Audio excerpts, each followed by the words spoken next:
You ever wonder why it hurts so much, even when nothing's happening? You're sitting still. No one's yelling. No one's left. But the ache is there anyway. That quiet, steady pull in your chest. Like something went missing long ago, and the part of you that was supposed to heal never got the memo. Most people live like that. They carry the silence of 1,000 things they never said. They hold back tears because they learned early on it was safer to be fine. But inside, they're screaming. Not out loud, never out loud. Just quietly, like a whisper that runs underneath everything they do. And then something shifts. Not in a dramatic fireworks in the sky way. It's quieter than that. It's the moment you stop trying to win love. The moment you stop begging the world to see you. It's when your suffering finally tires you out enough to ask a deeper question. That question doesn't sound wise. It doesn't sound profound. It sounds like, why am I always the one trying? Or, why does this keep happening to me? That's the beginning. That's what people don't tell you. Spiritual awakening doesn't start with light. It starts with pain, with darkness, with feeling like everything's crumbling, and no one gets it, not even you. But here's the thing. Those who begin to awaken, they stop ignoring what others still pretend not to see. This is for you if you're tired of pretending, if you've been the peacekeeper in a home that never knew peace, if you've bent so far to be loved, you forgot how to stand. If your wounds are quiet but deep, you're not broken, you're becoming. And the people who are becoming, they begin to notice certain things, not just in the world, but in themselves. There are signs, not loud, not obvious, but unshakable once you feel them. 10 of them, to be exact. These aren't rules or steps, they're patterns, echoes, clues, warnings even. Because when you begin to wake up, really wake up, you can't go back to sleep. Not emotionally, not spiritually. You start to see too clearly. And once you do, some behaviors just stop being optional. You begin to change what you allow, what you chase, what you excuse. This isn't about becoming perfect. It's about becoming whole. So if you're here, listening, with something heavy sitting inside your chest like you've outgrown the version of you that used to survive, stay. Breathe with me. You're not too much. You're not too late. You're just remembering. And I promise, what's coming? It's not punishment. It's clarity. This is for those who are no longer willing to betray themselves just to belong.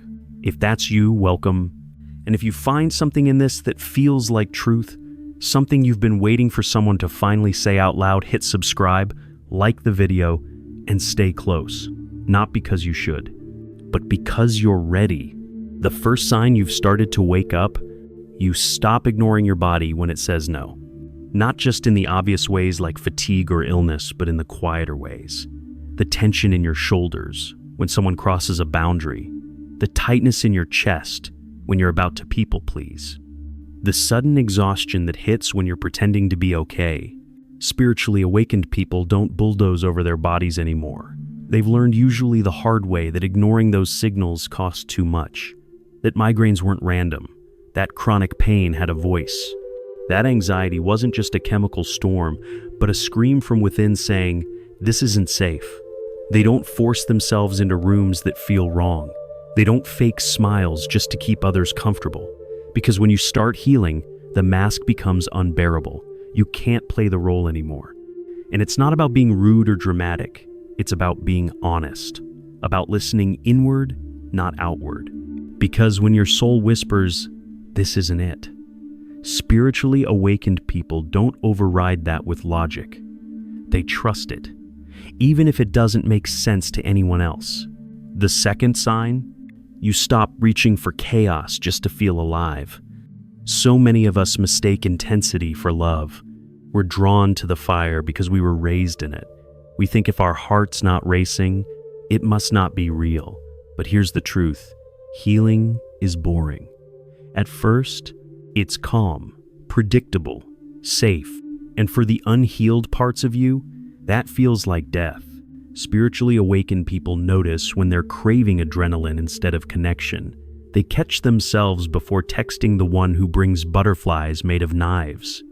They feel the pull toward drama and choose to sit with the discomfort instead of feeding it. Because eventually, the silence that once terrified them becomes sacred. They stop confusing peace with boredom. They stop needing the roller coaster because they've felt what it's like to live in alignment and nothing chaotic compares. Then comes the third sign. You start grieving without knowing why. You'll wake up one day and feel like your chest is holding a funeral, but there's no obvious reason. No heartbreak, no loss you can name, just sadness, deep and sudden and consuming. And this is what no one talks about. Spiritual growth is 1,000 tiny deaths. You lose the parts of you that settled, that tolerated, that coped. And when they leave, even if they were harmful, you still miss them. Spiritually awakened people don't run from that grief. They let it move. They cry without needing a reason. They understand that you can mourn a version of yourself and still be glad she's gone. That kind of grief is proof of healing. It's what happens when your spirit catches up to the parts of you that finally feel safe enough to fall apart. Fourth, you start to feel lonely in familiar places. The conversations that once fed, you start to feel hollow. The friends you used to laugh with begin to feel distant. You sit in a room full of people and wonder if anyone really sees you. That's not arrogance, that's growth. Because spiritually awakened people begin to crave depth, not perfection, not someone who's healed, just someone who's real. They're not interested in surface level anymore. They've tasted what it's like to be known, not liked, known, and anything less starts to feel like starvation. They'd rather sit in silence than force small talk, rather be alone than shrink themselves to fit in. That kind of loneliness, it's not a sign you're broken, it's a sign you're becoming too true for environments built on pretending. And then, you start seeing patterns. This is the fifth sign. You look back at your life and realize you weren't unlucky, you were unconscious. You see the same wounds wearing different faces, the same arguments in different relationships, the same ache in different seasons. Spiritually awakened people don't blame anymore, they don't shame themselves either, they just see. And when you see clearly, you break cycles. You stop choosing partners who mirror your childhood pain. You stop working jobs that recreate your family dynamics. You stop letting guilt guide your decisions. You become intentional, not perfect, but awake. And there's no going back. This moment, right now, you might be feeling something stir, like part of you is nodding without words. That's your intuition. It's been trying to reach you for years. And you sitting here, still listening, are finally picking up the call. Let that sink in. Because there's nothing more powerful than a person who sees clearly and chooses differently, even when it's hard, even when it's lonely, even when no one claps for them. You are that person. You're not here by accident. And what's coming next in your life? It doesn't need you to be more lovable or more fixed. It needs you to be honest. Keep going. The parts of you that were never allowed to speak are finally being heard. The sixth sign is one that doesn't look like strength from the outside. You stop trying to explain yourself, not because you've suddenly become cold, or arrogant, or above it all, but because you realize that people can only meet you at the depth they've met themselves. And no amount of explaining, pleading, or proving will make them see what they're not ready to see. There's a quiet freedom in that. You no longer try to be understood by those who benefit from misunderstanding you. You no longer rewrite your truth to keep someone else comfortable. You no longer spend hours crafting texts that water yourself down just enough to keep the peace.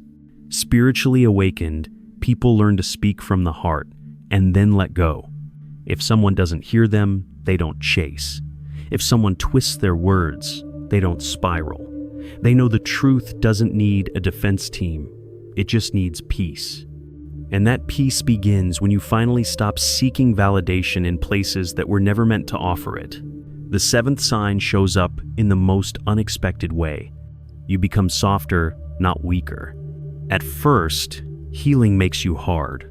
You build walls. You cut off. You guard yourself like a fortress. And for a while, that's what keeps you alive. But spiritually awakened people move past survival.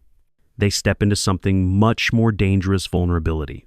Not the kind that overshares to be liked, not the kind that performs softness to be chosen. Real vulnerability. The kind where you let someone see your fear before you fixed it. Where you say, "I'm hurting," without dressing it up. Where you ask for help, not because you're incapable, but because you finally believe you're worth supporting. They know this doesn't make them less spiritual, it makes them more human, and real spirituality doesn't avoid humanity. It embraces it. It holds it close. The eighth sign: you lose the taste for emotional crumbs. Once upon a time, you would have settled for half love. You would have justified the inconsistent, excused the unavailable, and labeled the bare minimum as "at least they tried." But something changes. It's not that you stop loving deeply, it's that you start loving wisely.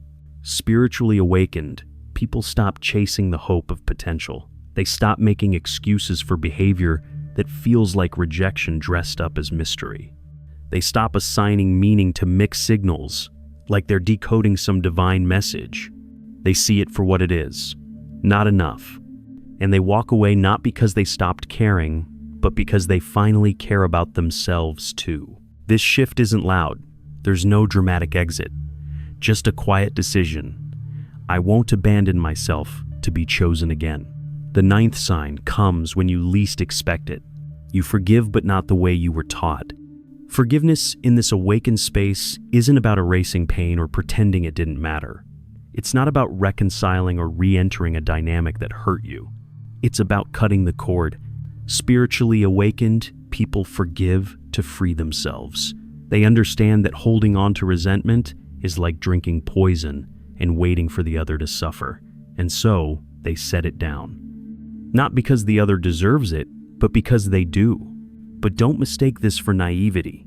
They still have boundaries, still say no, still walk away. Forgiveness isn't about access, it's about release. And when you finally release what hurt you, the weight you didn't even know you were carrying lifts. You feel lighter, you breathe deeper, you become less reactive, more discerning, you become new. And the 10th sign: you feel love everywhere. Not the romantic kind, though, that may come, not the performative kind either. It's something else, something sacred.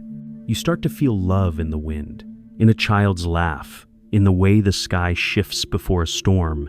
You feel it in solitude, in prayer, in stillness. You feel it when your hands shake and your voice trembles, but you keep going anyway. Spiritually awakened people stop chasing love outside and start recognizing it within. They stop treating love like a transaction and start living it as a state of being. That's what all the pain was leading to.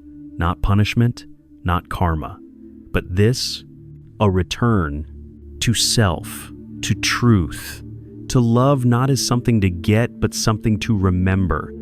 You're not meant to beg for scraps. You're meant to become the source. And when you do, the world begins to respond differently. Not instantly, not always kindly, but clearly. You start attracting the honest, the whole, the awake. Not because you're perfect, but because you've stopped performing. And that's what spiritual awakening really is. It's not about rising above. It's about coming home. To yourself. To your soul. To the you that was always buried under the noise. So if you're listening to this and something inside you feels raw, or exposed, or cracked open, don't pull away. Don't run. You're not falling apart. You're finally shedding the pieces of you that never belonged. There's something you start to notice once you've crossed the threshold, once your soul starts choosing truth over comfort. The silence gets louder. The distractions lose their taste. And things you once tolerated start to sting in ways they never used to. Because awakening isn't just about gaining clarity. It's about losing what you thought you needed. You might find yourself sitting in a conversation and realizing you're the only one telling the truth, or waking up next to someone and feeling more alone than when you were actually alone. You start to see the gaps, the ones you used to ignore just to hold things together, the ones you once filled with denial or hope. Spiritually awakened people don't pretend anymore. That's what makes it lonely sometimes. That's also what makes it sacred. You no longer accept half connections, surface words, or silent resentment. You'd rather be real and risk the fallout than pretend and rot inside. You understand now keeping the peace outside while being at war inside is not peace. It's self-abandonment. And maybe that's the biggest shift of all. You no longer betray yourself to make others feel safe. You stop laughing when you're not amused. You stop nodding when you disagree. You stop shrinking your needs so others don't feel the weight of them. Because you know now your truth doesn't destroy connection. Hiding it does. It's strange how everything becomes both heavier and lighter in this space. You cry more, but you also breathe deeper. You're more emotional, but you're also less reactive. You feel more, but you carry less. That's the paradox of healing. The deeper you go, the freer you become. And something else happens here. You start to feel a pull, a knowing, a sense that there's more to your life than just surviving or performing. You begin to feel guided even if you can't explain by what. You get chills during conversations. You wake up from dreams that feel like messages. You start noticing signs, patterns, alignments. No one else has to understand, you just start listening, following. This is when people around you begin to feel unsettled. Not because you've changed for the worse, but because you've stopped conforming. You don't play the same emotional games. You don't respond to guilt the way you used to. You've unplugged from the matrix they're still living in, and your peace makes their chaos louder. But you're not here to be understood by everyone. You're here to be free, to live a life that feels like yours. And yes, there are days when it would feel easier to go back, to numb out, to overfunction, to get lost in someone else again, just so you don't have to feel the weight of your own becoming. But then you remember. You promised yourself something this time. You promised you wouldn't go unconscious again just to feel loved. You promised you wouldn't shapeshift into safety. You promised you'd choose yourself, even when it felt like loss. And that's what you're doing, whether it feels graceful or messy, whether the world claps or stays silent. You're doing the work. You're feeling the pain. You're listening when it would be easier to distract. That's bravery. And no one may ever see the quiet strength it takes to choose this path, but you do. You see it every time you don't lash out, every time you let go, every time you pause and breathe instead of reacting, every time you feel something deeply and stay. You see it in the way you rest, in the way you walk away, in the way you say no with love and mean it. You've become someone your younger self never knew they could be. And even if no one ever thanks you, even if you walk this path mostly unseen, know this. Your healing heals more than just you. It heals the way you speak to others. It changes how you raise your children. It transforms how you love, how you lead, how you live. And that ripple, it's everything. So please keep going. Even when it's quiet, even when it's hard, even when no one claps. Especially then, because this isn't just about you. This is about every soul that will never have to recover from who you chose to become. You made it this far because something inside you refused to settle. You didn't numb it all out, even though you could have. You didn't walk away from the discomfort, you walked straight into it. And that's why this part of your life feels different. Because it is. It's not just a phase. It's not a breakdown. It's a breaking open. And now that you're here, what comes next isn't about chasing healing like a finish line. It's about living from the healed places you've worked so hard to find. It's choosing softness again, even after you've been hardened by life. It's letting love in not just giving it, but receiving it too. It's standing in rooms as your full self, without apology, without armor. It's no longer waiting to be ready. It's realizing you already are. That's what it means to evolve. Not to be above pain, but to be within it, awake, honest, rooted. You'll still have bad days. You'll still question things. You'll still ache. But you'll stop making it mean you've failed. You'll stop going to war with your own heart every time it feels too much. You'll start trusting that what falls away was never meant to stay. And what finds you next is already on its way, not because you chased it, but because you made space for it.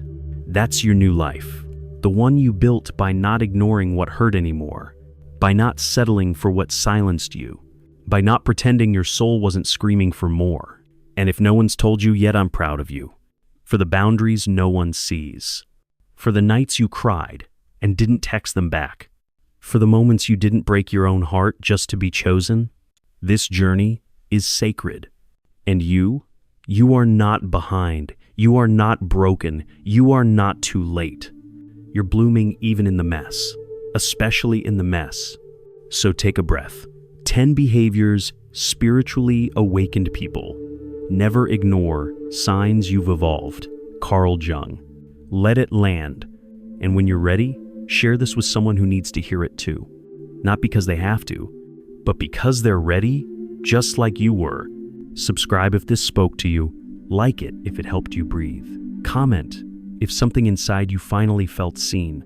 You're not alone. And this is just the beginning. Keep listening. You're closer than you think.